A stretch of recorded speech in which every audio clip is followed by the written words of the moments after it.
episode of the Working in Tech podcast. I hope you all had a great holiday. Happy New Year's. The last time we were together, it was the other side of 2023. This is the first ever one, 2024, and this is going to be a happy conversation. Why? Because we have Devin Price in the building today talking about program management and cybersecurity. Before we go over to him, I just wanted to give a brief intro into Devin's history.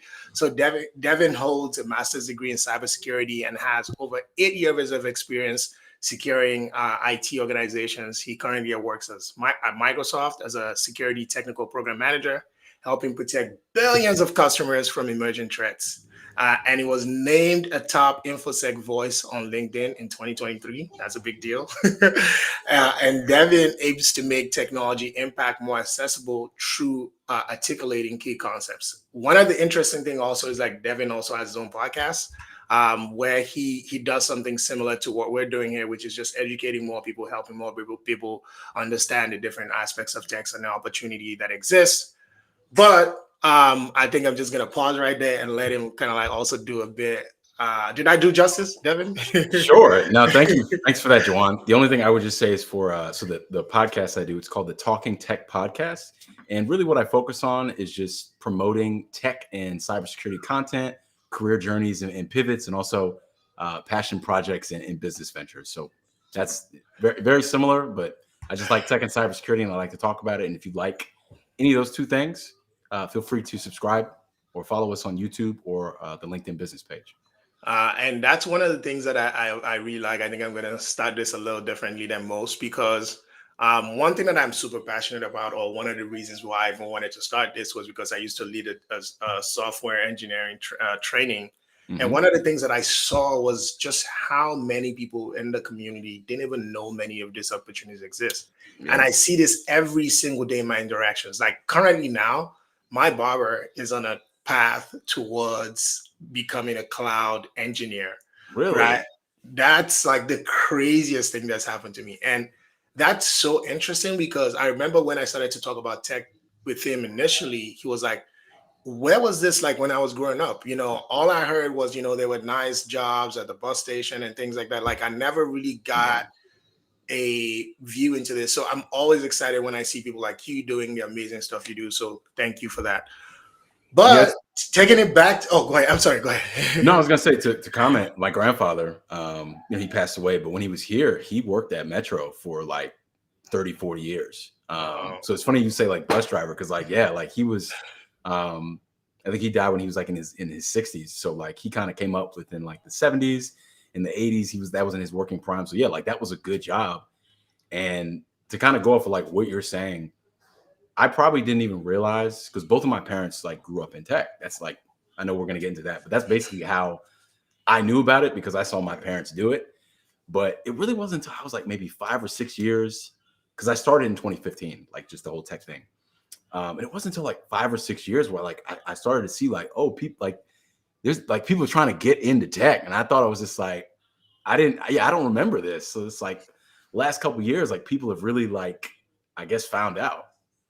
And that's such a dope thing because, you know, that's why I made it like my mantra, like we need more Black people in tech, because for so many reasons, like if you look at industries like entertainment, sports, you know, music, there's such a transformational power that comes in when Black people get involved. And it's like, if you think about how much of tech is creativity, right? Yep. It's almost like it feels almost criminal that we don't have a lot of Black people now. And that's why I think even evangelizing this opportunity is that first thing, because people oftentimes as Black people, we also don't even need like to be babied into opportunities. Once we understand those opportunities exist, I mean, do you know how tough it is to make it in the NBA? Like, and people are doing it every single day. So it's like, once you show that path, I think it's going to happen.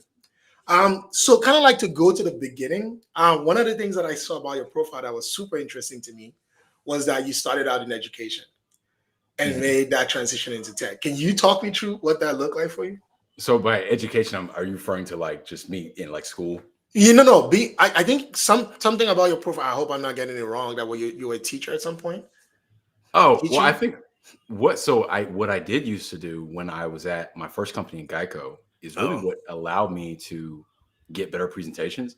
Is I would teach developers at Geico. Oh. I would teach them how to write secure code.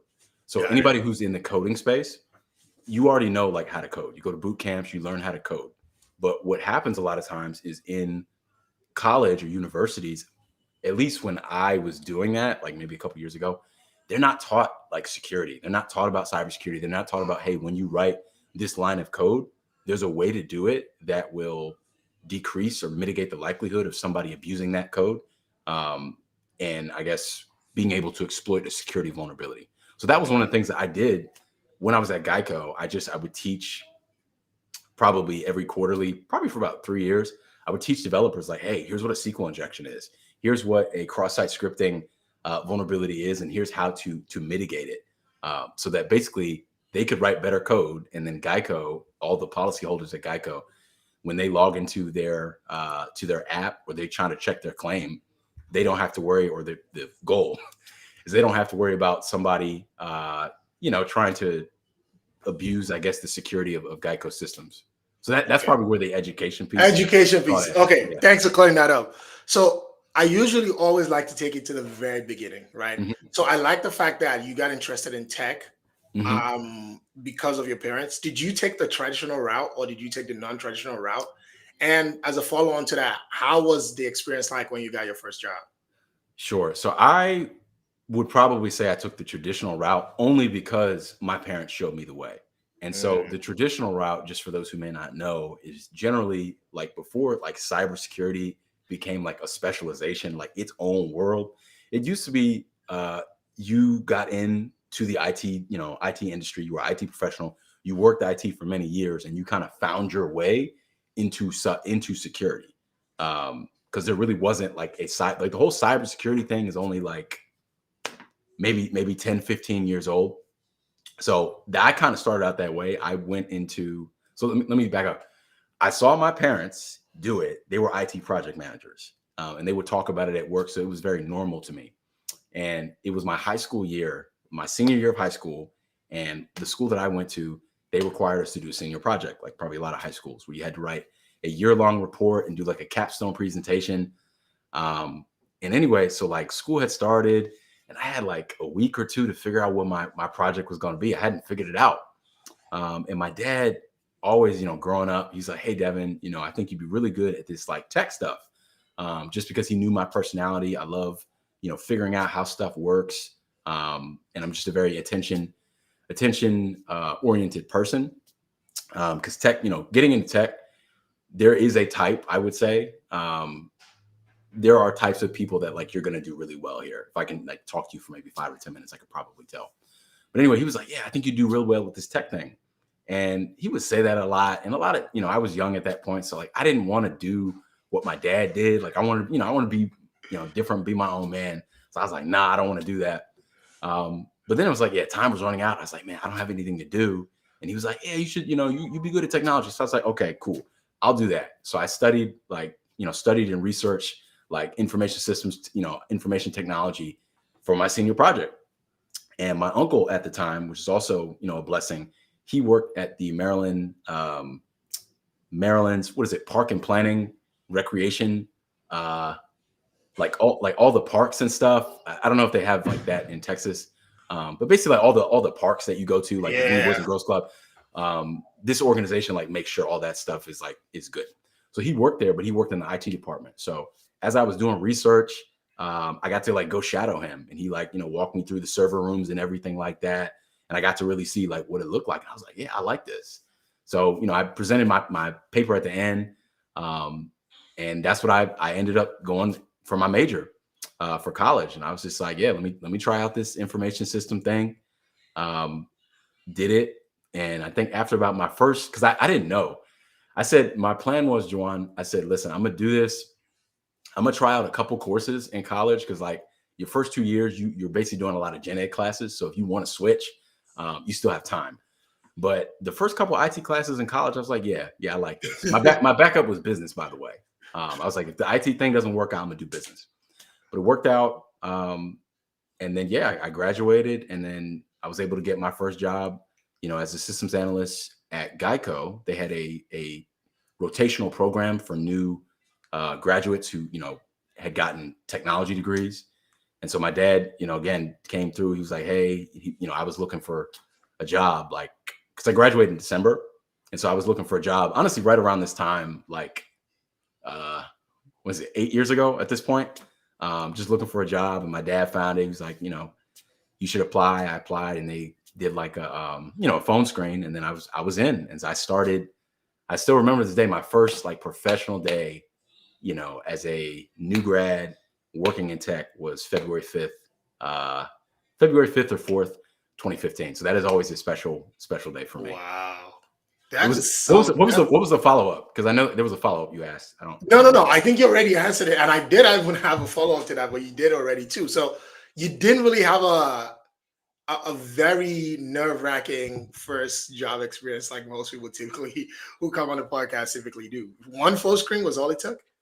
Yeah, because you have to understand it was an entry level. Like, so it was so the difference with me was what I see is if you are pivoting into tech, then you probably already have a lot of, work experience, just maybe not in tech. So your interview process is going to be a lot harder than mine. But with me, I think what I learned later, which I didn't know now, is these companies specifically look for new graduates. Whether you just graduated from, undergrad or postgrad, they specifically have programs where it's just like, we're going to take somebody who has no real experience. Like, yeah, you have some experience, you have some internships maybe, but like no real professional experience. And we're going to, because companies they want talent. And it's just like, we also kind of want someone who kind of has like a clean slate where it's like, you can learn our culture, you can learn how to do it our way. And we don't have to teach you, I guess, how to unlearn, maybe what you've learned from somewhere else. So that's why for me, it's just like, yeah, I was entry level. I didn't really have a lot of experience, and they kind of knew that. And they're like, this program is for you. So it was really at that point, I remember it was maybe like 30-minute call, and I was sweating the whole time. It was just an audio call. It wasn't no face. It was just audio call. And the recruiter, I remember her name to this day. Her name is Katrina. She was so nice, and she was asking me questions just about, my experience, my internships. And she was like, they're really just trying to get a culture fit. I didn't know that at the time. But when you're entry level, a lot of it's just like, are you a good culture fit? Are you somebody that we would want to work, that people would want to work with? Are you somebody that could represent, the company? Really, at that point, they're just looking for, hey, like, are you ready to go? Are you ready to learn? And I guess, I was able to let her understand that. So what were some of the things that before we get to that one, what were some of the things that, even like as it was mostly just a cultural interview at that point, were there still some technical bits or chops that you had that still made you a good fit for the role, right? Sure. I think what helped me is I had 3 internships during my college years. So I got to work 2 summers at the Smithsonian Institution. They have a Office of the Chief Information Officer that I got to work there. And shout out, I guess, to the Smithsonian Institute. They have every summer, they have a festival on the National Mall with like a country. I think I forgot what it was when I was there, but they'll pick a country. Let's just pick like China or somewhere else, and they will have a festival on the National Mall. That festival also has a lot of exhibits, which require technology to work. So that was my job 2 summers of my college time, of just to basically make sure all the technology was working. So that's how I kind of got experience there. And then my junior year, or the summer before I graduated, I was able to work at a company called APT, I think Applied Predictive Technologies. And I was able to work like in an office. That was like my first real office job. And I was able to get some experience there. So I think that's what helped me. Versus like, yeah, I'd never worked professionally for like a whole year, but I had worked in like spurts. So I think with that, and I guess my personality, they were like, okay, we can, we'll give them a chance. So and I'm just giving this context to kind of like help you get a better understanding of who my audience is. So a lot of the people that I'm speaking to are people who maybe transitioning for other from other careers. I Mhm. think there's two things that you'd mentioned that has been so critical that I personally think is so critical is number one, having that network. That Oh yeah. network for you initially was your family, and Mhm. then having that experience. Can you talk a bit about more, even like as you went the college route, how crucial were still those two things? So I guess the experience and the network. Yeah. Okay, so for somebody who has never done it, so I'll say for me, it was very crucial because I did not know how valuable it is to see someone in the career that you envision for yourself. Um, Mm. I forgot who said this, but if you can't see it, oftentimes you can't be it, which is what you're talking about before of the reason why so many Black people, why a lot of us have made a lot of wealth in music, sports, and movies or entertainment is because we see a lot of those people. We've seen like a Eddie Murphy be like, oh, he's a superstar. We've seen a Patrick Mahomes. We've seen him. I see him every Sunday. Like he's successful. Cat Uh, Williams. yes. Oh man, that was wild. That was wild. But yeah, we've seen like somebody like Beyonce, who's like a great singer. People see that and it's like, okay, I want to be them. But the problem is, a lot of people don't see like, oh, he's a Black person in technology. Oh, I can do that. Let me be that. So number one, my network, I was able to see it. So when they told me like you're good at it, that's really all I needed. You know, they do it. You say I'm good at it. Let me give it a try. And then as far as experience, what I would tell somebody who has never worked in tech is I would say take your what's known as transferable skills, right? If you've been working, 6 months or more in some other field, you likely have picked up transferable skills, or what we call soft skills. You probably have heard that term. That will help you in a career in tech. People think, to work in tech, do I need to be, is it all about technical skills? And I would say no. There are some careers where you have to be heavily technical, but I think in all tech careers and a lot of roles in tech, you actually have to have soft skills. You got to know how to work with people. You got to know how to collaborate with people.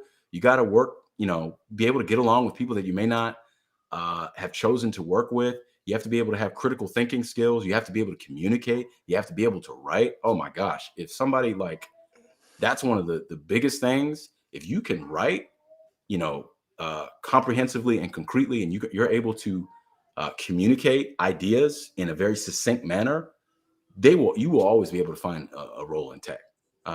Because what happens, Juwan, is I said earlier, there is a type of personality that often attracts people to the technology industry. And there's pros and cons to that. A lot of people that are attracted to tech is they're very detail oriented. They love really technology, computers. They love understanding how things work, which means they're really like smart from a analytical perspective.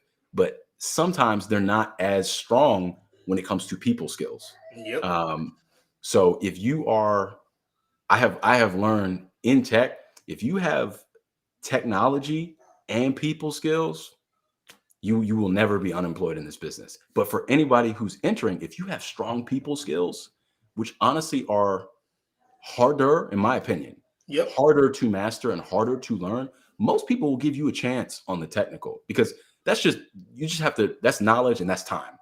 Um, Almost anybody can learn this.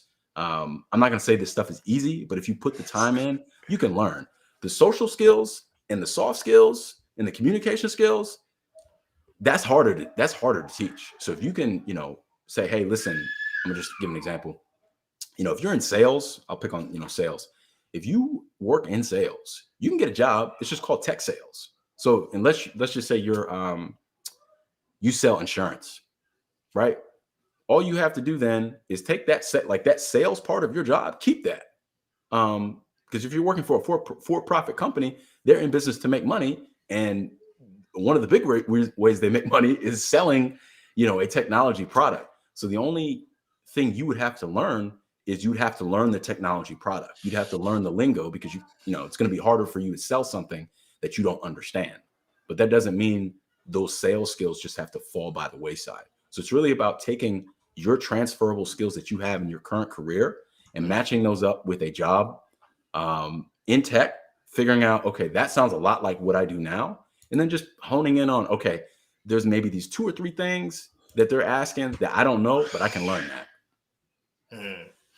So, what was your first role Mhm. at Geico? Yeah. And what have your roles, how has kind of like that evolved as you've grown your career? Sure. So my first role for 3 years, so from 2015 to 2018, I was a systems analyst. So basically, what that meant was I would work with developers on a, let's just say, a software project.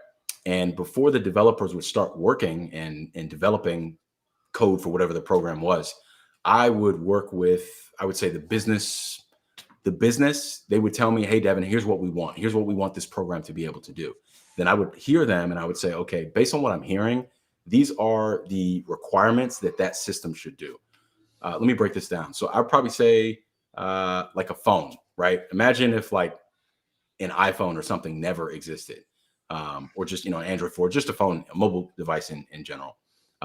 They would say, hey, Devin, we want to create a device that our employees can use to stay in contact with us, make calls, play, cool games, send memes, all that kind of stuff. Like they would describe it, and then I would say, okay, in order for that to work, um, a user would need to be able to make a call. Therefore, when I push this button, the call process needs to start. And then the developers would take that requirement and they would say, okay, this makes sense. Now I'm going to go develop it. So I was kind of the middleman as a systems analyst between what the business wanted and what the developers ended up programming. So I did that for about 3 years. It really gave me a great experience working with developers. Um, really just being on the ground floor. I miss getting to be with developers. I'm a little bit more specialized now, but I enjoyed that time. Then from 2018, I was still with Geico.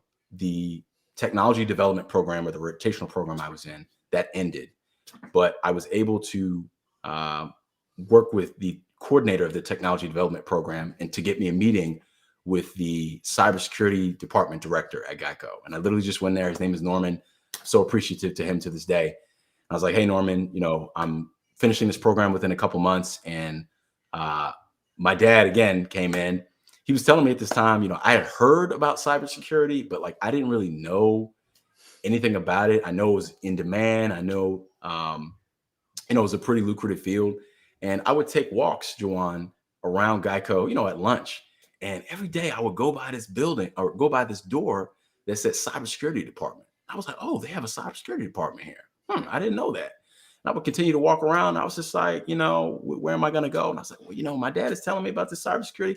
Why don't I pop in there, find out who's the director? Um, and I literally just set up a meeting. I was like, hey, my name's Devin Price. I'm a part of this program, which a lot of the directors uh, at the company knew about. I was like, hey, I'm in this program. I'm finishing up, and I'd love to work over here. If you have a spot for me in a couple months, and a spot comes up, if you could remember me or consider me, I appreciate that. And I honestly, Juwan, I left. I was like, he's not going to call me back. And he did. It was probably like 2 or 3 weeks later. He was like, yeah, talk with this person. They set up an interview with me, which my eventual boss, and again, I don't even remember what they asked me, but I just answered, as honestly as I could. And I found myself on, as a cybersecurity systems engineer on Wow. Geico's application security team, just like Wow. that. And so I know, like a lot of people, my story is not like a lot of people. That's just kind of being in the right place at the right time, and just having favor with Norman. I am so appreciative to Norman. So after that, once I was on the team, the other blessing was they required everybody on the application security team or within the entire cybersecurity department at Geico to have a Security Plus certification within 6 months of you getting the role. And for those who don't know, the Security Plus, the CompTIA Security Plus certification is like the entry level cybersecurity certification. If anyone is trying to get into cybersecurity, that is what I would start studying for, because that is on almost every entry level cybersecurity job is Security Plus. You will see that. Again, didn't know that at the time. All I knew is they just said, hey, you got to get this. So I said, okay, no problem. So I studied for the test, got it maybe 3 or 4 months later, went about my business. Stayed there for another 3 years, really started to learn more about cybersecurity. And I was like, oh, this is like really cool. I think I'm going to stay here for a little bit. Um, then I think in 2021, I went to grad school while I was at Geico in cybersecurity. I finished up, grad school in May of 2021. And then at that point, I've been at Geico for 6 years. I was like, I want to try something new. I want to have a new direction in my career. So then my next role was at a startup called Now Secure in Tysons Corner, Virginia. Anybody who's familiar with the DC area, it's in basically Northern Virginia, is where I worked. And my role there was as a mobile application security pen tester, which is basically what I got to do. Is I got to play. They literally gave me Android devices and Apple devices. Like when I joined, they're like, "Hey, these are what you're going to use to test apps." So that's what I got to do, Joanne. I got to test mobile apps. Some of them were like from government clients. Some of them were like from private sector clients, and they would just like the new versions of their app. They would give it to me, and they were like, "Hey, Devin, we need you to take like 2 weeks and just like tell us, what the security vulnerabilities are within our apps." And I would, use a bunch of tools to find it. And then I would write up, a detailed report and saying, "Hey, after 2 weeks, these are probably the 10 vulnerabilities I found. These 2 are very high. You probably need to take care of those right away. These 3 are like medium. Might want to fix that if you desire within, 1 to 3 months. And then a bunch of these are like low or informational. If you get to them, sure. But if you don't, it's not bad." So I got to do that from May 2021 to April 2023 of last year. I almost said this year, of last year. And then, the dream opportunity came with Microsoft. That one of my goals, Juan, was when I started in 2015 is I wanted to work for one of the top technology companies in the world. That was just something I wanted, just as a benchmark for my career. And, I was always looking, for jobs at those places. I applied a lot, got rejected a lot, but just, never gave up. And the perfect opportunity came together, interviewed, and was able to just get it done. And so in May of 2023, I started at Geico, at Microsoft. Yeah. And that's when I became a program manager. And it was because, and you're probably going to ask about this, it was because of my experience being technical in cybersecurity, being like a penetration tester, being a cybersecurity systems engineer. I had that technical experience, but within each of those roles, I got the opportunity to manage, small projects. So when that role came up of a security technical program manager, I was like, oh, that's me. Like I have cybersecurity. I have that, that knowledge, but I also have done some projects, and I really enjoy a mix of both. So I was like, that sounds perfect for me. So yeah, I interviewed, and that's kind of where I am. It was interesting when you were describing your role as a system analyst, because again, I'm familiar with all those roles, but oftentimes I don't know what they do. You talking about you taking business requirements and turning them into tech specs, and I'm like, that sounds in the product program manager space. So it made sense to me in that moment, right? Because oftentimes that's going to be one of what you're going to be doing. But did you take any courses or certifications about project or program management specifically to get this role? Yeah, I skipped over that one. So in 2015, back when I had graduated undergrad, but I had not gotten started at Geico. My dad has given me so much advice that I'm grateful for. But anyway, he was like, I was basically around the house, and he was like, "Hey, you should do something like to just keep your mind sharp." And he was like, "Hey, you should take this test or this certification called the Certified Associate Certified Associate in Project Management, or CAPM." For anybody in the project management space, there is the top dog certification is the PMP, or the Project Management Professional. That is, your stuff. Like almost every business that exists is in need of PMPs. The CAPM is kind of the baby version of that, which is like saying you have, the foundational aspects of project management, but like you're not a full-fledged project management professional. So my dad said, go ahead and take that. It'll be useful for you for probably the reasons I just said. I was like, okay. I took it. Past that, and so that's how I have the CAPM that I have today. I probably will get the PMP at some point, but like That's my all of us. yeah, my career has like since pretty much 2018, I have been going down the cybersecurity funnel. So that is where my focus has been. But yeah, I did get the CAPM. That helped me from a project management standpoint, and then from the cybersecurity standpoint, which is probably your other question. I got the Security Plus. After my Security Plus, I got something called the GSEC by a company called GIAC, which I forget what the name is, but it's basically the same version of Security Plus, just at another company. Then after a couple years, when I was working as a mobile application security pen tester, I got CompTIA as Pen Test Plus, which is basically their certification for people who are interested in penetration testing or security assessments.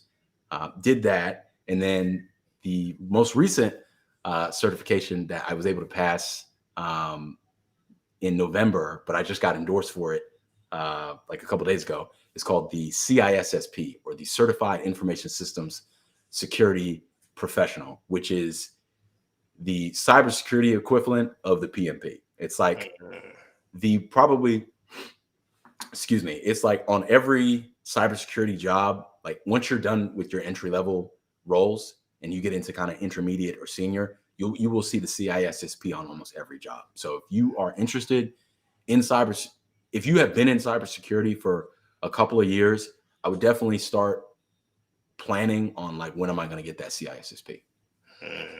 That's really really interesting. And when you talked about your dad a couple of times, and I'm smiling because I remember a video that I made about how a mentor can 10x your career. Oh yeah. And you've touched on every single point I mentioned in that video. One of it was the fact that they can always help kind of like set you straight on like refining and defining your goals. I think another one was like helping you decide what skills you need next. I think another one was also like even giving you motivation, right? Yeah. When you feel down. And it's like you've touched on every single one. How cool is that? Like having someone in your corner who not only knows, because parents always want to help you, but it's different like when somebody's just giving you like generic, oh, it's gonna be fine advice, versus like very actionable advice and tactical advice saying do X, do Y, do Z. I will tell you that is a massive cheat code that I've been blessed with, of not only like kind of like you said, of like, he's my dad, of course, so he's always going to have my best interest at heart, but he has industry experience. It's not just like you said, hey, just keep trying. It's like, no, you need to do this, because it's like all the stuff that my dad has done, like 99% of the stuff he tells me he's already done. So it's like I already see the fruits of his labor. So it's like, I know when he tells me something, A, he loves me, and number two, it's like, no, I've done this. I've been there. I'm exiting the hallway you're going down. But I know some people are probably watching, it's like, look, that's great for you, Devin, but like, what if my parents are not in tech? Like, I can't do that. What I would say is also something that I did in 2018, probably, actually, no, not 2018. I would say the beginning of 2021, when I was still working at Geico, when I was still working at Geico in the cybersecurity team, I had about 4 or 5 months until I was done with graduate school. And I knew that like my time, at the company was my days were numbered. I made the decision, Jawan. I was like, cybersecurity, like I've done it for like a couple years now, and I like it. I really like it. I think I can continue to get better and better. This is where I'm going to be, like within tech. And that's the other thing I would tell anybody. If you want to get in tech, excuse me, tech is big. It's huge. It's like saying I want to swim in the ocean. Okay, well, there's when I came up, they said there's 7 seas, probably more. That's what I grew up. That's what I grew up on. Yeah. Where do you want to swim? The Atlantic, the Pacific, the Indian, the Arctic. There's different oceans you want to swim in. Because you would need different skill sets for those. If you're swimming in the Arctic, you better be able to brave the cold. you got to get different gear. The Atlantic is probably, I think, a little bigger than the Pacific. Yeah. So you need different gear. So it's like, I want to get into tech, great. where in tech do you want to make, where do you want to specialize? Because nobody knows it all. It's impossible. So for me at 2021, I made the decision, I'm in tech. I want to specialize in cybersecurity, or I want to make my home there. So that's when I started looking for mentors. Out, in addition to my dad, I went on LinkedIn and I literally, or I actually really was the internet, and I was like, okay, who are the top 10 cybersecurity leaders to follow on social media? And I went and I followed them, and I followed them on LinkedIn. That's when I made the decision, like um, I'm really going to put effort into my LinkedIn, because I had one, but it was kind of like I really just had it because my dad told me again that I should have it, but I really hadn't like understood how powerful it is. Like it's the world's #1 professional social media app. It's got 1 billion people on there, 1 billion users. So that's something, if you are a working professional, you want to, it would behoove you to put effort into your LinkedIn. So anyway, yeah, I would just go and I was like, okay, who are the top dogs, guys and gals within cybersecurity? Because one of the things I learned, Juwan, is if you want to be great, or if you want to, become a leader in a space, learn from people who've already done it. Most of the time, a lot of what you think is like, oh, this is a great idea. Like I've never come up with this. Someone has likely come up with it, or some aspect of it. You might add your twist on it, which is what's going to help you grow. But you can learn a lot just from like all the 10 people. Like what are the top cybersecurity folks talking about, or what are the top tech folks? If you don't want to do cybersecurity, what are they talking about? Top networking, IT networking, or cloud computing, or cloud security. Like what are they talking about? And as soon as you start following them and you start learning, okay, this is what they're talking about. When you go into that interview and they're like, hey, Juwan, we see you applied, and we like you, but tell us, how do you stay up to date with trends? Because the one thing with tech moves so fast. If you don't want to learn, you're going to get left behind. So employers want to know, is this person learning? Are they continuously learning? It's like, yeah, I was just, listening to so-and-so. I saw their post and they were talking about, artificial intelligence and the metaverse and quantum computing. You start to ingest what the top leaders are saying, people will start to see you as, you will start to speak like them. So when you're in an interview, it will start to kind of almost flow out of you. And it's just like, wow, this person, even though they don't have a lot of experience, I could tell that they're really trying to learn this industry. I could tell that they're passionate about it. And as long as you have the aptitude and the passion, that's going to put you in competition for a lot of roles. You're not going to get them all, but it's going to put you in competition if you have both of those. There's something that you really touched there that I want to reiterate before I go to my next question. So we always talk about mentorship, and a lot of people always wonder, like, you say this mentorship, but how do I get it? That's a cheat code right there. Yep. A mentor doesn't have to be someone you have direct access to. If you don't have direct access to anyone, go and follow the top leaders in your specific space. Because they're basically putting their thoughts out. That's what's in their mind. You're already getting in their head for free. They call them thought leaders for a specific reason. So if you want to get your thoughts up, no, go follow the leader. We post. I'll give away free game for free. I follow. I've been following people for a while. A lot of times they will say something and I'll repost it, like on LinkedIn. Now I'll add my thoughts. It's like, yo, that's interesting, but like, I'll repost it. And that's just like, it's not to me like, oh, this is like my original thought, but it's just like, yo, I'm paying attention to what he's saying. And I'm just showing people that I am keeping up with what the top people are doing. The other cheat code I would give somebody for mentorship is, yes, every mentor doesn't have to be somebody that you talk with regularly. You can also follow top companies. So again, I would say this, regardless of who I work for, there are top industry leaders in every occupation that you're in. Since we're in tech, we're going to go there. Listen, again, I would say this even if I work there. Microsoft, Google, Amazon, those are top tech companies like in the world. like I would be following what they're doing. I'd be following their page. I'd be following what products they're using, just because a lot of other businesses who are maybe not the top leaders, but kind of in the middle, they're looking at what those companies are doing, and they're like, okay, Google did this, or Microsoft did this, or Apple did this, or Amazon did this. You know, how do we make that work where we're at?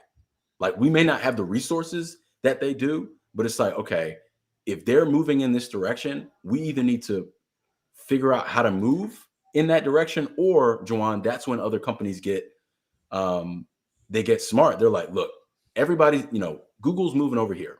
Everybody's going to be moving over here. If we want to separate ourselves, then we need to find something over here. And Mhm. that's how, in my opinion, that's how, you become, a Tesla or somebody else, or somebody was just like, okay, everybody's doing this, but they went like this.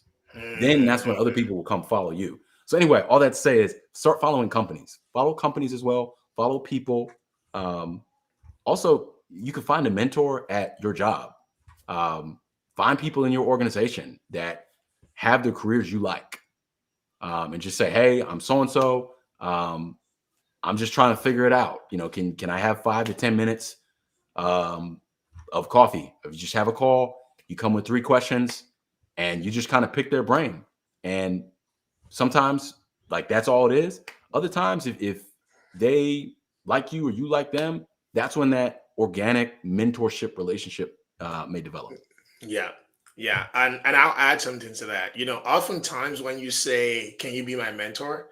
That's like asking someone to marry you on the first date. It's Yeah, a it's a lot of lot. pressure. It's a lot of pressure. It's a lot of pressure. And I really like that approach of, first of all, just show interest in learning. Like, you could even be like, don't ask for mentorship. Go in their DMs and just ask 3 questions. Yeah. Hey, I've done X, I've done Y. I got stuck at this because I'm not sure what certification to take. And you will go there and say, you know what? Don't worry about the CISSP because that's the top one, but do X first. That's where you start off. And when you go, for example, and 3 months later, Devin is on his LinkedIn and he sees you post that, and you go ask the next question. Guess what? Is excited to Yep. answer. Why? Because you took that learning and made something happen. It's a lot harder when you say, first of all, you ask for 30 minutes. So now he's talking a 30-minute call with you, pouring his heart out. And Mhm. then that's the last he ever hears of you, right? Right. What do you think happens when the 10th person comes along and asks that question? It's gonna be like, you're just wasting my time. So Yep. that's why it's important. Because again, mentorship is important, but even how you approach it is super important. One question I wanted to ask you, Devin, was cybersecurity almost feels like a buzzword right now. But Yep. I know that there's so many facets to it. You're a program manager in cybersecurity, but how many other roles, and you don't have to list them all because I'm sure it's a lot, but what are kind of like the different classifications, and how do those roles kind of like differ um, across like their various requirements? Sure. I would probably pick uh, the top three that I probably see. Number one would be the cybersecurity analyst, right? There is all of this, I guess, data that companies have. And as a cybersecurity analyst, it's kind of a catch all term. When I say cybersecurity analyst, I'm talking about someone who can um, identify or monitor a company's network or their information systems for security, I guess, anomalies.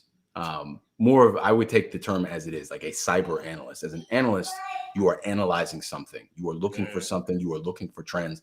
But in this case, you are more focused on cybersecurity vulnerabilities, I would say, in this case. So that's kind of a cybersecurity analyst. Then there's another term that's more of a security or cybersecurity engineer.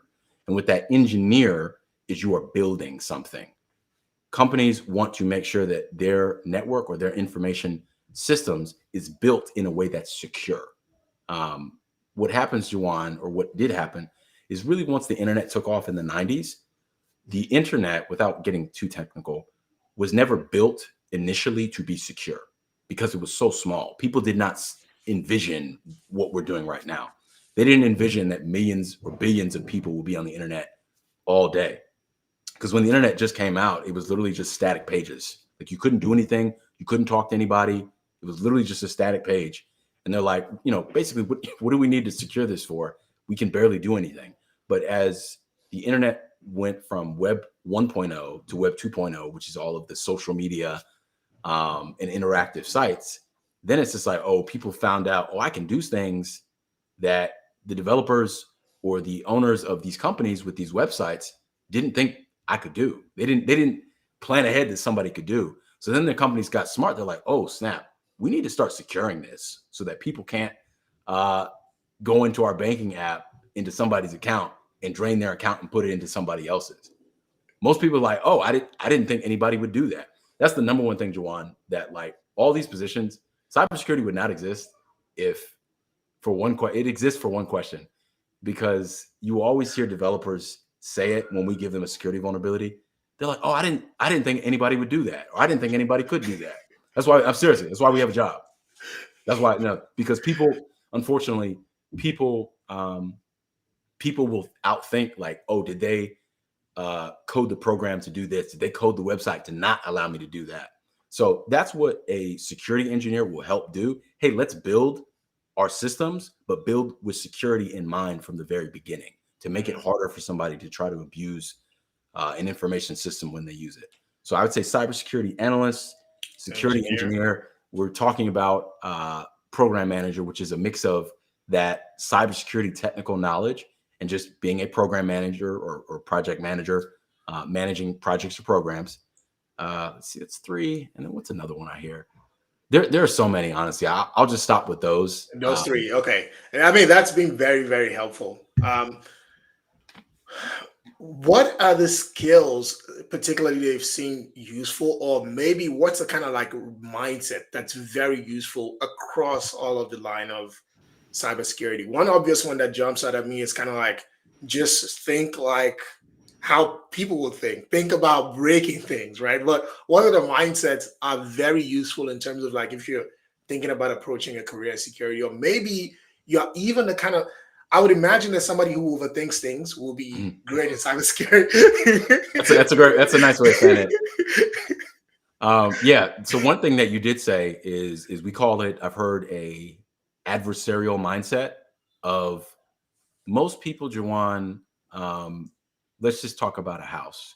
Most people, when they think about a house, they're going to just lock the door, and that's their security, right? Lock the door.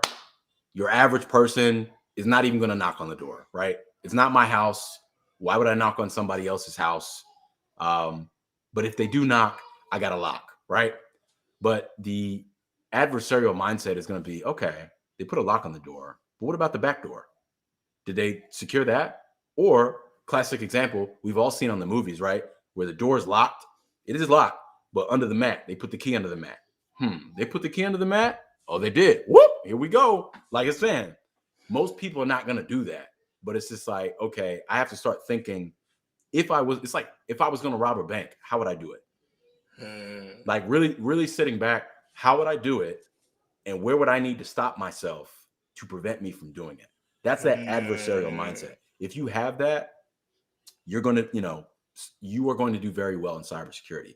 Another thing I would say that you mentioned is, having an eye for detail. Going back to that, like, cybersecurity analyst, one of the things that analysts will do is that they will look at the system logs or security logs of everything that happens on, let's just say, a laptop or a network within a company. They will look through all these logs that have tedious amounts of data, and you need a very use a lot of tools, of course, that help you with that and automate that. But you need a very precise detail of understanding, okay, I've looked at these logs day in and day out, and I start to understand what looks normal. And then one day I'm looking at these logs and I was like, wait a minute, what is that? Why is that different? When did this change? What happened here? That is how you, a lot of times, I'm simplifying this drastically, but that's how a lot of times companies will understand, wait a minute, did somebody breach our network? Because this wasn't here yesterday. Why is this over here? Why is this file, on this desktop? Why does it have a funny name? It's not like a regular file. Let's look into that. Oh, okay. Somebody got into our network. We need to get them out. So if you have a eye for detail, like, you can catch stuff, you see stuff that maybe, your friends don't take notice of, that may be something to think of as well. The third thing I would say, this is just for tech in general, but definitely for cybersecurity. Um, you are a voracious learner. Like you are an aggressive. My pastor says, you know, we're aggressive learners. Like you don't just want to like. I like to learn. Like me personally, I like to learn. I watch podcasts. You know, I listen to podcasts. I listen to YouTube videos on um, you know, like the United States national debt ceiling. Like, what is that? Weird stuff. I just like to learn about how the whole world works, Juwan. Like random stuff that most people, it's just like, I don't care. You know, I like to know how it works. Because I like systems. How does that system work? And that's what has helped me in tech and cybersecurity, because with technology, every technology really is a system when it comes down. It has a way that it's supposed to work. It has different components, and all those components work together, almost like a clock, right? This clock, if you were to break it apart, has different pieces, and all the pieces put together and all the gears in it allow it to work. With cybersecurity, you have to not only know how the technology works, but then you also have to know how to protect it. So you really have to like almost, I would dare say, as a cybersecurity professional, you probably have to know how the technology works better than just somebody who builds it, because it's like I have to secure it, and it's like you cannot secure something that you don't even know how it works. Like you can't secure a house when like if you don't understand what it took to build a house. So I also say adversarial mindset, um, ability just to continue, lifelong learner, as I would call it, and then just attention to detail. Those I would say the three starters. Okay. We're gonna go to questions right Okay, now, but before we do that, just very quickly, because this has been so super enjoyable, right? I had to remind myself that we still have to take audience questions. If you had to start all over as someone who was not originally in tech, so say for example, you used to do customer service. With everything you know now, how would you make that transition to be where you are now? got you. So customer service, I'm just going to go out on a limb and say let's just say I work at a call center, Mm, and it's my job to call people. They call in with a problem, and I write a ticket for them. I would say with that person, you have an ability to talk to people. You are client facing. You know how to deal with people. So what I would say is I'm going to take you into a cybersecurity role and look for roles where you have to deal with people. I would say don't go into a technical role, because that is not. I'm not saying you couldn't do it, but it's you not can the get into. most natural Yes, transition. it's not most natural. So I would put you into. I would say tech sales. I would go tech sales. I would go marketing. Um, any place where you have to get in front of people or you have to be around people. Tech sales, I'll just go with that. With tech sales, you are in calls with people. You're going to be in rooms with people. You're going to be talking with people about, hey, here's our company's product. Here's why you should buy it. What do you need? Tell me why you're here. I would put you in tech sales, because you already kind of know how to talk with people.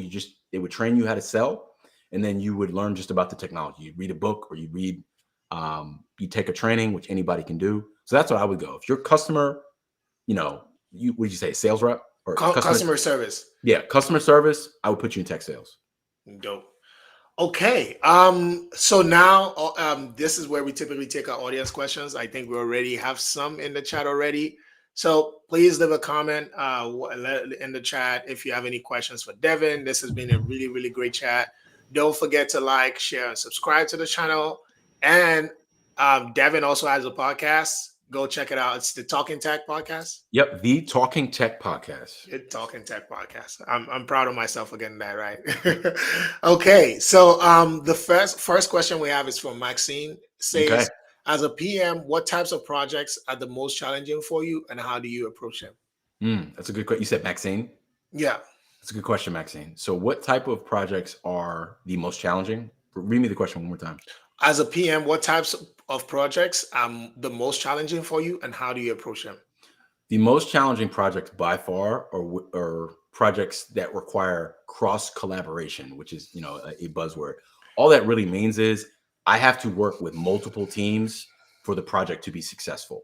So let's say for me as a cybersecurity program manager, excuse me, there are times where I have to work with our internal marketing team. I have to work with our development team. I have to work with our incident response team. And I also have to be updating senior leadership. And I have to work with all of those individuals to make this happen. And so basically how I handle that is you have to be um, very good at saying the same thing again. You're going to think like I just told this person. Yes, because you have to. You have to make sure everybody is on board. You have to also know what motivates everyone. Senior leadership, they are motivated by, they want metrics. They want, okay, when is this going to be done? They don't want a lot of fluff. So just give it to them straight. With marketing, you have to think about them. Everything we do is about the customer. I don't work with the customer as much, so I kind of have to turn that part of my brain on. With developers, again, they may not know security. Like they know how to develop, they know how to code, but security is my specialty, not theirs. So when I'm trying to explain a security vulnerability, I have to kind of pull back and like, okay, speak, talk to them in their language. Not that they're dumb, but like talk to them what matters. So really, when it comes to program management, what motivates everybody is probably the hardest part, and how you make it happen is what motivates everybody, and that is going to direct me in how I deal with a specific individual.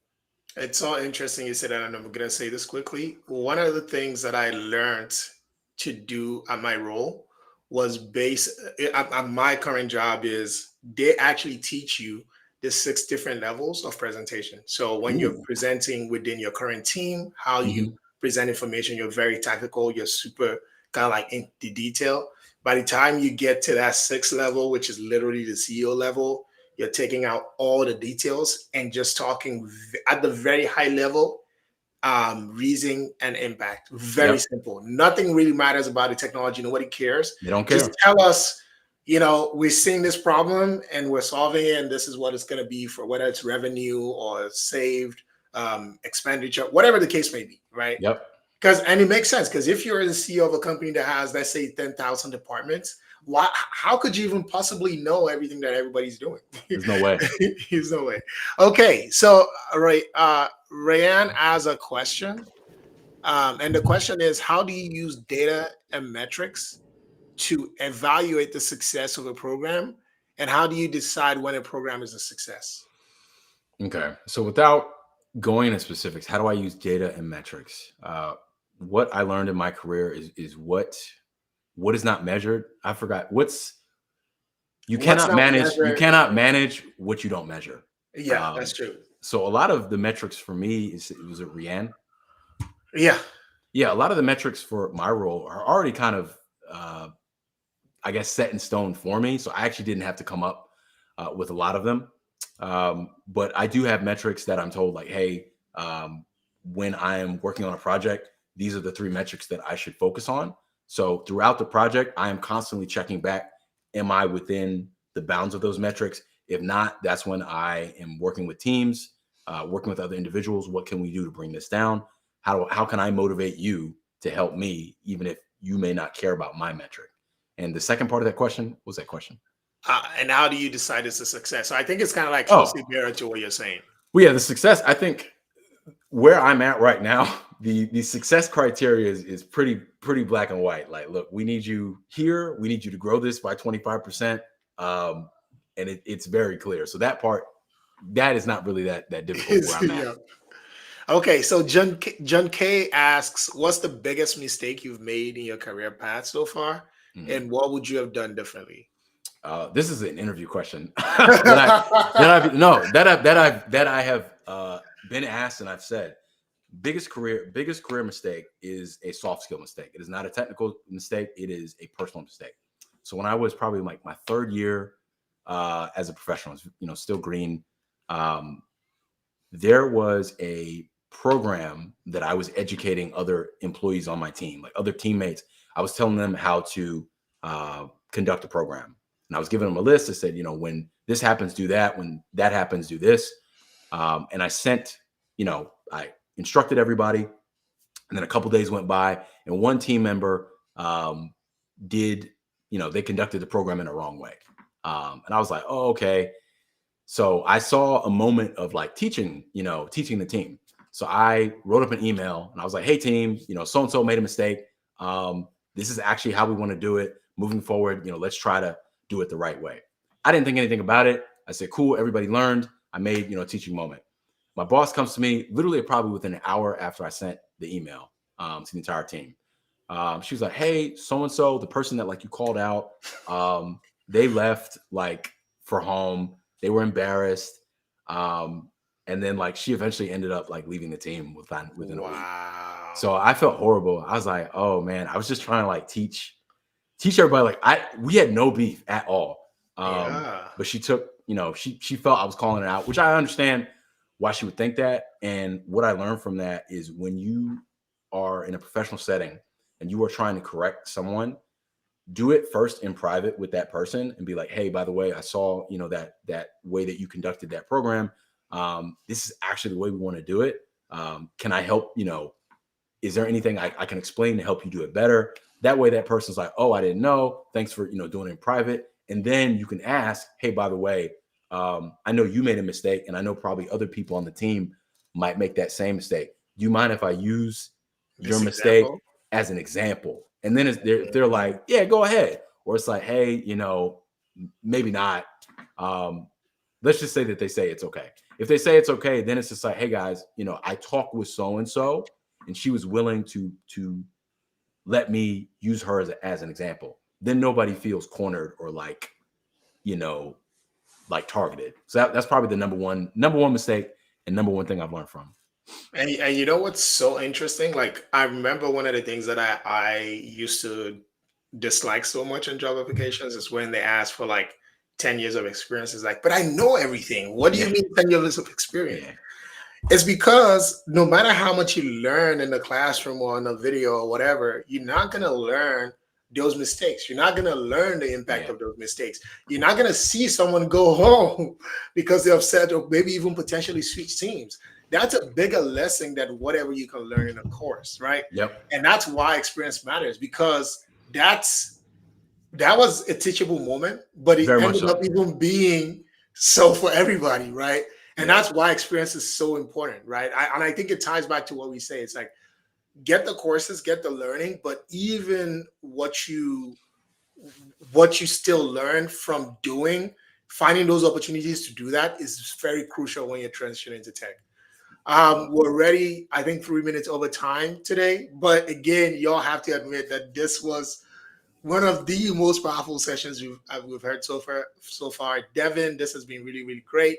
But I don't want to end this without giving you one last word in. What advice would you give just overall for anybody switching to a career in tech?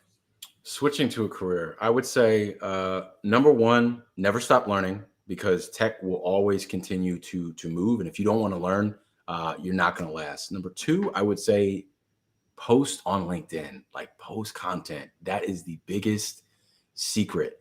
Whatever you're learning, even if you read one page of a certification, just say, hey, I read this page. Here's what I learned today. Looking forward to learn tomorrow. That will do so much from a recruiter standpoint, because when they look at your profile, they're going to see that this person is somebody who learns. And then number three, get into a community. Get into a community with other people that are either doing what you're doing, they're trying to get into tech, or find people that have gotten to where you've gotten and do what, Joanna and I were talking about before. Ask them, hey, listen, I'm trying to get into tech. Here's my plan. I'd love to just talk with you for 5 minutes. And here are 3 questions that are specific that I really need guidance on. Most people will say yes almost every time. So that would be my advice. Thank you so much, Devin. And thanks everyone for joining. This is the end of this stream. I'm going to put a link to the Talking Tech podcast. You should go check him out. You should go follow. I'm sure like it's filled with as much. I mean, you've seen what Devin has done on this podcast. So I don't think I need to sell it, right? But thank you so much, Devin, for coming on. This has been really great. Thank you. Thanks for having me, Juan. See you.